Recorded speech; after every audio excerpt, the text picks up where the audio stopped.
Okay mga bata, makanta anay kita ha. Ito. Balay namon diri sa uma. 5 taon nang nagtuturo si Ma'am Narcisa sa Agkawayan Elementary School bilang isang grade 2 teacher. Pero tila nakaukit na sa bundok na ito ang puso niya. Nahihilo po ako talaga sa daan.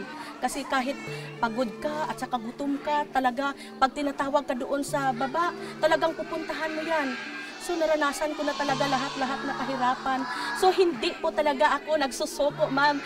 Dahil itong mga bata na ito, dyan ako kumukuha ng lakas ko sa kanila.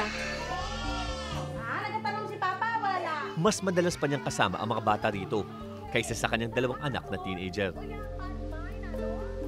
Mas kailangan ng atensyon ng mga maraming kabataan dito, ma'am, kaysa 2 anak ko. Nandiyan naman si Papa niya nag-aalaga. So, ini-explain ko lang talaga sa kanila na marami pang nangangailangan na mas pa sa inyo. So, binibigyan ko talaga sila ng atensyon doon at saka so sana nang intindihin niyo si Mama niyo, ha? Kaya ang mga estudyanteng nahawakan niya gaya ni Lani, malaki ang pagpapasalamat sa kanya. Mahal na mahal ko po talaga siya. Sabi ko, pagka-graduate ko pa rito sa elementary, hindi ko po siya malilimutan. Proud nga lang ako kasi siya talagang naging guro ko pag grade 2. Sa 25 gumagraduate ng elementarya rito, nasa 7 hanggang 8 lang ang nakakapagpatuloy ng high school. Ang ilan sa kanila, nagda-drop out pa. Dahil nagtatanong ako sa mga parents, hindi nila kaya sa boarding house doon sa bayan dahil 200 yung bayad sa boarding house, walang pamasahe, wala po silang mga bigas na ipapabaon doon. So hindi nila kaya na makapag-aral yung mga bata nila doon sa bayan. Kaya't hiling ng mga residente, mapatayuan sana ng high school ang Agkawayan.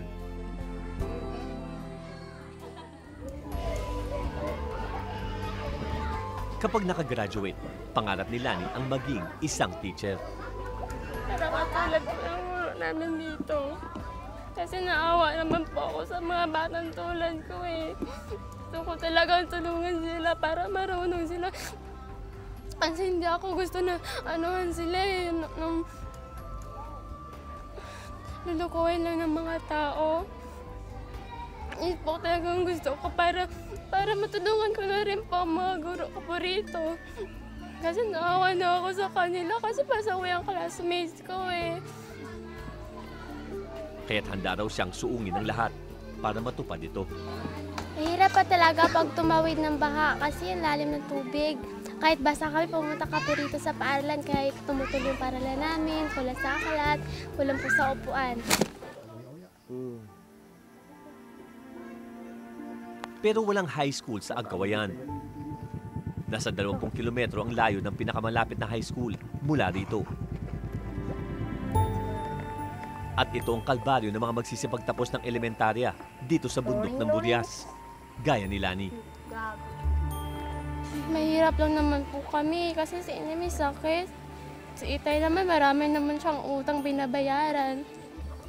Pag grade 2 ko, ito po.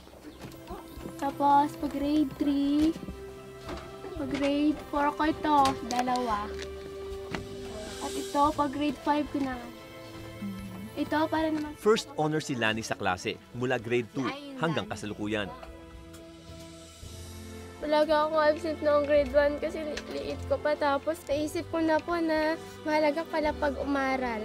Dahil nakatulong pa sa akin at sa pamilya ko. Pinapa ako pa sa sarili ko na aral na po talaga ako. Doon po ako pag first honor ko po. Pero ngayon, palaisipan pa kung saan sila kukuha ng pera pang gastos sa kanyang pagpasok sa high school.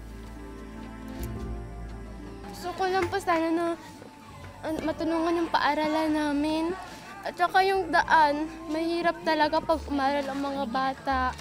Kasi gusto ko lang po sana may high school po rito para dito na lang po ako magpapatuloy para wala na pong bayad sa papuntang paaralan. Talaga, saludo ako sa mga batang iyan. So, kaya nga, pursigido po talaga kami tumulong dahil sila nga nakikita namin na pursigido talagang mag-aaral. A, B, B. Ang pangarap ni Lani na makapagtapos, siya ring isinisiksik niya sa mga kapatid. Gusto ko na rin po silang makapagtapos ng pag-aaral. Ano lang po, pinapangarap ko sa kanila kasi pag mawala na si Tay, wala nang tutulong sa kanila. Sila na lang magtatrabaho. Mahal na mahal ko nga po sila, hindi ko po ako gusto na maghiwalayan kami. V, W, X, L, M,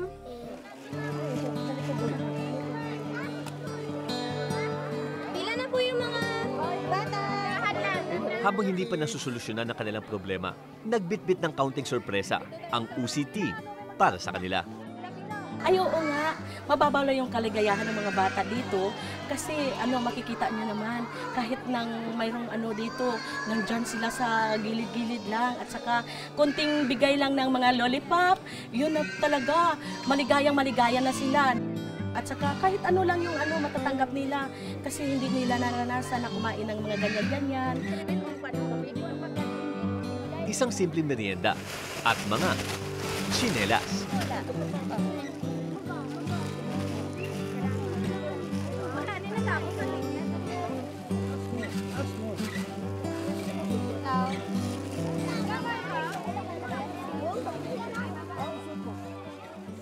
Hindi magkamayo ang mga bata sa bagong tsinelas na aming ibinahagi.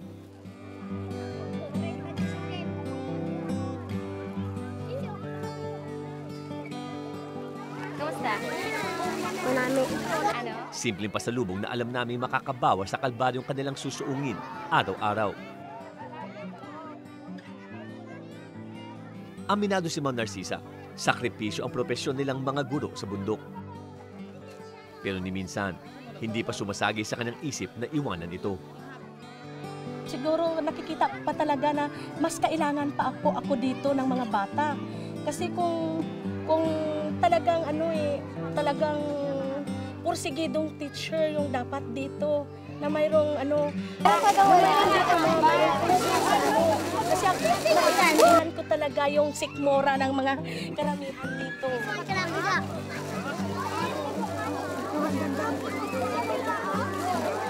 Salamat na lang po. Ang mga tsinelas na ito naway magsilbing kasangga nila sa pagtahak ng mabato, maputik at masukal na landas. At sana'y maging pag-asa na hindi masamang mangarap kahit nakayapak.